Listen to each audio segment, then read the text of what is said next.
नमस्कार दोस्तों, आपका स्वागत है आप सबके अपने चैनल मेरे गुरुजी पे। तो जैसा कि आप लोग देख रहे हैं, आज मैंने यहाँ पे लिखा हुआ है अपने टॉपिक का नाम इंट्रोडक्शन टू कॉर्पोरेट फाइनेंस। ठीक है, अब कॉर्पोरेट फाइनेंस क्या होता है, पहले हम देखते हैं फाइनेंस क्या होता है। अब फाइनेंस मींस मनी और मनी मैनेजमेंट, मतलब फाइनेंस हर वो चीज़ से रिलेटेड है जिसमें पैसा इन्वॉल्व है, और मनी को मैनेज कैसे करते हैं वो भी हम लोग देखेंगे how to introduction of corporate finance में। ठीक है, अब जब कॉर्पोरेट फाइनेंस मतलब क्या होता है, फाइनेंस मतलब आप समझ गए कि जब किसी भी चीज़ पैसा या पैसे से रिलेटेड कोई भी चीज़ हम लोग जब करते हैं, पैसा कैसे कमाना है, कैसे मैनेज करना है, कैसे उसको खर्च करना है, ठीक है, दैट्स कॉल्ड मनी मैनेजमेंट। और कॉर्पोरेट फाइनेंस मतलब क्या होता है, अभी हम अपने नॉर्मल ज़िंदगी में अपने घर में जैसे मनी को मैनेज करते हैं, ठीक है, जो बजट बनाते हैं, वो एक इंडिविजुअल फाइनेंस हो गया, राइट, एक घर का। लेकिन कॉर्पोरेट फाइनेंस मतलब क्या होता है, जब कोई एक कंपनी अपने बिज़नेस के लिए जो फाइनेंस है वो जमा करती है, कैसे कमाना है, कैसे मैनेज करना है, कहाँ खर्च करना है, कहाँ एलोकेट करना है for best use of resources. ठीक है, तो इसको बोलते हैं हम लोग कॉर्पोरेट फाइनेंस, और वही यहाँ पे लिखा हुआ है हमने कि फाइनेंस मींस मनी और मनी मैनेजमेंट। अब एक बहुत छोटा और सिंपल डेफिनेशन है, ठीक है, कॉर्पोरेट फाइनेंस का।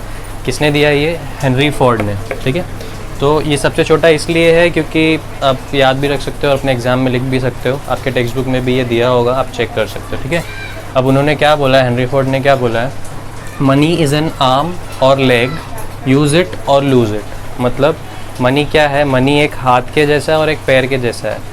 आपके पास है वो, आप अगर चाहो तो यूज़ कर सकते हो, नहीं तो उसको लूज़ भी कर सकते हो। तो इट डिपेंड्स ऑन यू कि how you manage your money, कैसे आप मैनेज करते हो। अगर आपके पास अच्छा दिमाग है, अच्छे आपको ट्रेनिंग मिली हुई है, आपने अच्छी पढ़ाई की है, तो आप वही मनी को, आप उसी पैसे को अच्छे से खर्च कर सकते हो। लेकिन अगर आपको प्रॉपर ट्रेनिंग नहीं है तो आपको चाहे जितना पैसा दे दिया जाए, आप उसको कहीं ना कहीं गंवा दोगे या कहीं यूज़ कर डालोगे मूवी देखने के लिए, कुछ ख़रीदने के लिए। लेकिन उसी जगह पे अगर कोई और इंसान होगा जिसको आता है पैसा मैनेज कैसे करते हैं, तो वो उस पैसे को इन्वेस्ट कर सकता है जहाँ पे उसको अच्छे रिटर्न्स मिलेंगे, तो उसका प्रिंसिपल अमाउंट भी वहीं खड़ा रहेगा, उसको रिटर्न्स भी मिलते रहेंगे, तो उसका पैसा कभी भी ख़त्म नहीं होगा और वो एक्स्ट्रा यूज़ भी कर पाएगा उस पैसे को। ठीक है, तो अब हम लोग टॉपिक पे आगे बढ़ते हैं। कॉर्पोरेट फाइनेंस के बारे में एक डेफिनेशन है, किसने बोला है? हेनरी हॉगलैंड ने। ठीक है, अब हेनरी हॉगलैंड ने क्या बोला है, बाय कोइंसिडेंस हेनरी फोर्ड और हेनरी हॉगलैंड। ठीक है, तो ये आप याद रख सकते हो। तो इनका डेफिनेशन क्या है? Corporate finance deals primarily with the acquisition and use of capital by business corporation. ठीक है, अब हम लोग इसको थोड़ा ज़्यादा वर्ड्स हो गए, हम लोग सिंपल में समझते हैं। कॉर्पोरेट फाइनेंस डील्स प्राइमरीली मतलब प्राइमरी तौर पर कॉर्पोरेट फाइनेंस किस चीज़ में डील करता है? It deals with the acquisition मतलब कैसे कंपनी में पैसे को लाना है, ठीक है, कैसे अक्वायर करना है, and use of capital by business management. अब पैसे आने के बाद में उसको यूज़ कैसे करना है वो भी बड़ी बात है। बहुत सारी फंडिंग आपकी कंपनी को मिल गई, लेकिन आपको वो पैसा कैसे यूज़ करना है ताकि आपका प्रोडक्शन बढ़े, आपका सेल बढ़े, ताकि आपका प्रॉफिट बढ़े एट लास्ट, तो वो भी ज़रूरी है। ठीक है, use of capital by business corporation, और हम लोग डील कर रहे हैं बिजनेस कॉर्पोरेशन के बारे में ही हम लोग पढ़ रहे हैं कि एक कंपनी के होते हुए कंपनी में कैसे ये सब चीज़ें होती हैं।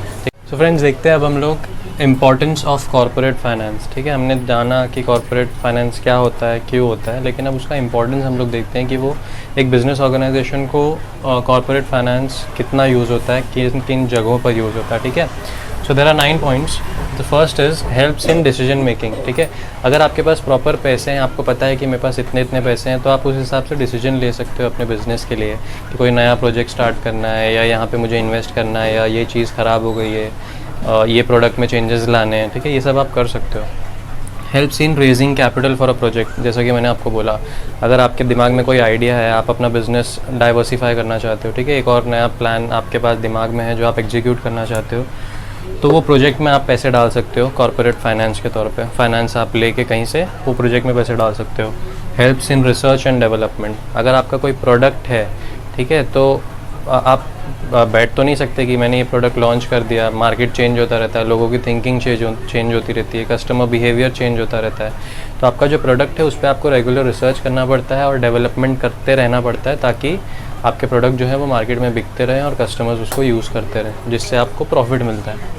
Helps in smooth running of a business firm. ठीक है, अभी एक आप समझ सकते हो, अगर आपको थोड़ा भी आइडिया होगा कि बिज़नेस कैसे चलता है, तो बिना पैसे के एकदम रोलिंग जाम हो जाती है।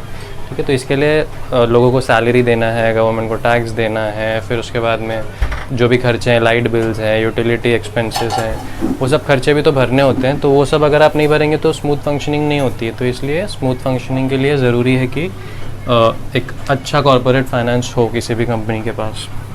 फिफ्थ है प्रमोट्स एक्सपांशन एंड डाइवर्सिफिकेशन।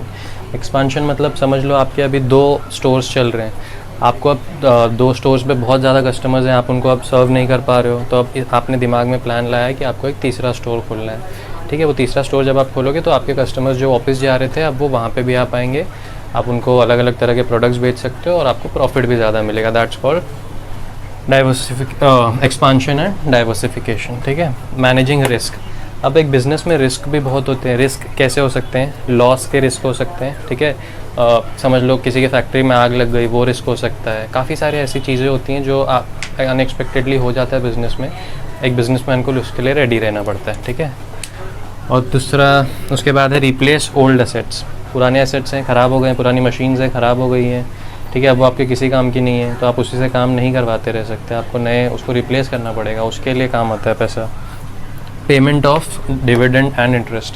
आपके जो शेयर होल्डर्स हैं, ठीक है, आपकी कंपनी में जिसने पैसे लगाया हुआ है उनको डिविडेंड देना पड़ता है अगर आप अच्छे अर्निंग करते हो तो, और इंटरेस्ट अगर आपने किसी फाइनेंशियल इंस्टीट्यूशन से, किसी बैंक से लोन लिया हुआ है तो फिर आपको उनको इंटरेस्ट भी भरना पड़ेगा, उसमें भी काम आता है। और payment of taxes and fees. Last but not the least, government को भी आपको टैक्स भरना पड़ता है, और फीस जो भी होती है अलग अलग, एक्साइज ड्यूटी, ये वो, आज के टाइम पे जीएसटी चल रहा है। ठीक है, तो ये सब सारे टैक्सेस आपको देने।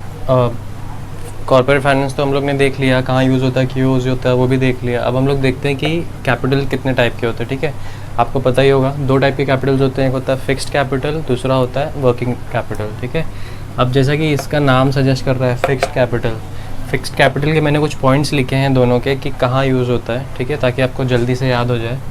तो फर्स्ट इसका पॉइंट है use to buy fixed assets. Fixed capital mostly ऐसा कैपिटल होता है जो आप ऐसी जगह पे लगा देते हो, ऐसी चीज़ें खरीदने में लगा देते हो जो आप जल्दी जल्दी नहीं खरीदते, यानी कि बहुत लंबे टाइम तक आप उसको यूज़ करते हो। जैसे कि अगर आपने एक ट्यूशन क्लासेस स्टार्ट कर दिया तो आपको एक बोर्ड लेना होगा और सब बहुत सारे बेंचेस लेने होंगे। ठीक है, तो ये दोनों चीज़ आप एक बार ही लोगे ना, मतलब जब तक आप ट्यूशन बंद नहीं करोगे तब तक ये आपकी चीज़ें चलेंगी। तो ये आपका फिक्स्ड इन्वेस्टमेंट हो गया, यानी कि फिक्स्ड कैपिटल आप इसमें डालोगे। ठीक है, अब आपको शायद अंदाज़ा मिल गया होगा फिक्स्ड कैपिटल किसको बोलते हैं। Stage in business for longer time and sometimes permanently. ठीक है, जैसे कि ये केस में जो अभी मैंने एग्जांपल दिया कि बहुत लंबे टाइम तक रहता है वो बिज़नेस में फिक्स्ड कैपिटल, और उसकी वैल्यू भी होती है। अगर आप उसको बेचना चाहो तो बेच के आप उस फंडिंग भी ले सकते हो बिज़नेस के अंदर अपने फिक्स्ड एसेट्स को। ठीक है, कभी कभी वो परमानेंटली भी रहता है आपके बिज़नेस में, मतलब ऐसी चीज़ होती है जो ख़राब कभी नहीं होती, रिप्लेस नहीं करना चाहिए, करना नहीं पड़ता आपको, तो परमानेंटली भी स्टे करती है। और उसके कुछ एग्जांपल्स क्या हैं? Purchase of building. ठीक है, बिल्डिंग खरीद ली, आपकी बहुत बड़ी फैक्ट्री है। ठीक है, फैक्ट्री आपने खरीद लिया, उसके लिए ऑफिस चाहिए बिल्डिंग में, बिल्डिंग खरीद ली, फैक्ट्री खरीद लिया, और बहुत सारे ऐसे अदर एसेट्स जो आप रोज़ नहीं लेते या हर महीने हर साल नहीं लेते हो, कम से कम 10 साल 5-10 साल तो आप उसको यूज़ करते हो, उसको बोलते हैं फिक्स्ड कैपिटल। अब हम लोग देखते हैं वर्किंग कैपिटल। वर्किंग मतलब समझ में आया आपको? यानी कि it is use to carry out day to day activities. समझ लीजिए आपकी एक ग्रॉसरी शॉप है। ठीक है, एक बनिए की दुकान जैसे आपके घर के बाजू में होगी, तो वो बनिए को अभी उसने जब माल बेचा किसी को तो काफ़ी टाइम वो उधार पे भी बेचता है। ठीक है, अब वो सबको उधार दे रहा है तो उसको माल लाने के लिए भी तो पैसा चाहिए, वो कहाँ से लाएगा? तो ऐसी चीज़ के लिए that is called working capital, की डे टू डे एक्टिविटीज़ जो होती हैं बिज़नेस की, वो आपको कभी नहीं पता आपको कितने पैसे की ज़रूरत पड़ जाए रोज़मर्रा की ज़िंदगी में, तो उसमें काम आता है। It ensures smooth functioning of the business. आपके पास अगर पैसे हैं, ठीक है, आपको इसको थोड़ा पैसा देना है, उसको थोड़ा पैसा देना है, तो एक्स्ट्रा पैसा होना चाहिए, जिसको हम लोग वर्किंग कैपिटल बोलते हैं, ताकि स्मूथली आपका बिज़नेस जो है वो रन होता रहे। तीसरा है यूज्ड फॉर अनएक्सपेक्टेड एक्सपेंसेस। ठीक है, आपने प्लान तो किया था लेकिन हर बार वो प्लान काम नहीं आता है, कभी कभी थोड़े एक्स्ट्रा एक्सपेंसेस हो जाते हैं।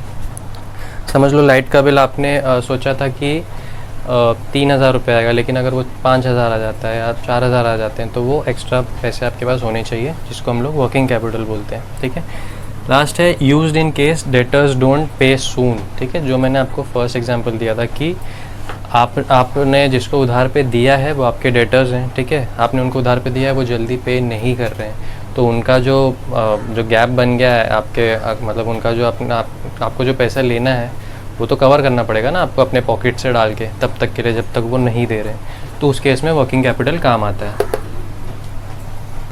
तो फ्रेंड्स, हम लोग ने थोड़े और पॉइंट्स मैंने यहाँ पे लिखे हुए हैं जो आपको फिक्स कैपिटल और वर्किंग कैपिटल को डिफरेंशिएट करने में काफ़ी ईजी लगेंगे। ठीक है, तो उसका फर्स्ट पॉइंट क्या है, मतलब कंटिन्यूड पॉइंट है, fixed capital refers to any kind of physical asset that is fixed asset. ठीक है, जो भी एसेट हम लोग फिक्स्ड कैपिटल से खरीदते हैं उसको बोलते हैं फिक्स्ड एसेट। ये मैंने अभी पहले बताया था। Funding can be done by selling shares, debentures, bonds, long term loans etcetera. Fixed capital कभी भी जब आपको चाहिए तो आपको बहुत बड़ा अमाउंट चाहिए होता है, और बड़ा अमाउंट कहाँ से मिलता है आपको? By selling shares. ठीक है, बहुत सारे शेयर्स आपने कंपनी के सेल कर दिए तो उससे बड़ा अमाउंट मिल सकता है। डिबेंचर्स बेच के मिल सकते हैं, बॉन्ड्स, ठीक है, ये सब सिक्योरिटीज़ बेच के मिल सकते हैं, लॉन्ग टर्म लोन्स एक्सेट्रा। मतलब आपको अगर बड़ा अमाउंट चाहिए तो जाहिर सी बात है आप छोटे टर्म में यानी कि कम समय में उसको भर नहीं पाओगे, तो लॉन्ग टर्म लोन आप लेके फिक्स कैपिटल में इन्वेस्ट कर सकते हो। ठीक है, investors invest in hope of future profits. Investor जो भी फिक्स कैपिटल में इन्वेस्ट करता है उसको पता है कि उसको तुरंत जो प्रॉफिट नहीं मिलने वाले, उसको लॉन्ग टर्म में मतलब आगे चल के 5 साल 10 साल में उसको प्रॉफिट मिलेगा। और last, investment in fixed capital implies more risk.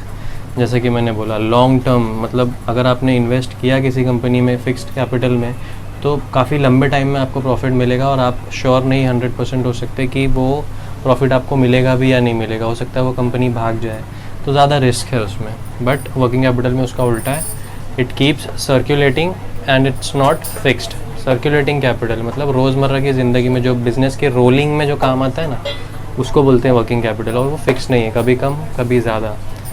Can be funded by short term loans, deposit etcetera. ठीक है, अगर आपको वर्किंग कैपिटल की ज़रूरत है तो वो शॉर्ट टर्म लोन्स लेके भी आप कर सकते हो, क्योंकि आपने एक बार लोन ले लिया तो आपकी रोलिंग के लिए हमेशा वो काम आ सकता है, जो आप थोड़े ही टाइम में 1 साल 2 साल में ख़त्म कर सकते हो। ठीक है, छोटे deposits. Investors invest in hope of immediate returns. अब वर्किंग कैपिटल में जो भी खर्चा, जो भी इन्वेस्ट होता है, जो भी इन्वेस्ट करता है, उसको बहुत ज़्यादा टाइम वेट करने की ज़रूरत नहीं है। वो ये इसी होप में उन लोग इन्वेस्ट करते हैं कि कम से कम टाइम में उसको जो है वो रिटर्न्स मिल जाए। और लास्ट है कि इन्वेस्टमेंट इज़ लेस रिस्की, क्योंकि शॉर्ट टर्म में आपको आपके रिटर्न्स दिखने शुरू हो जाते हैं, मिलना शुरू हो जाता है। कोई भी कंपनी बहुत कम समय में भाग नहीं जाएगी, तो it is very less risky to invest in working capital. So friends, आज के लिए इतना ही। आपने पूरा देख लिया कि व्हाट इज़ कॉर्पोरेट फाइनेंस। मैंने आपको हेनरी फोर्ड का डेफिनेशन बताया जो कि बहुत छोटा है। ठीक है, उसके बाद में हमने देखा फिक्स्ड कैपिटल क्या है, वर्किंग कैपिटल क्या है। अगर आपको ये वीडियो अच्छा लगा हो, अगर आपको समझ में आया हो, तो प्लीज़ इस वीडियो को एक थम्स अप, एक लाइक दीजिए, और प्लीज़ कमेंट सेक्शन में लिखिए अगर आपके कोई भी डाउट्स हैं तो। और अगर आपको कोई भी डाउट है, आप चाहते हैं कि मैं किसी कंटेंट पे या किसी टॉपिक पे वीडियो बनाऊं, तो प्लीज़ मुझे कमेंट सेक्शन में बताइए, ताकि मैं उस हिसाब से वीडियोस बना सकूं। ठीक है, और प्लीज़ चैनल को सब्सक्राइब करना मत भूलिएगा। Please support. Thank you guys, bye.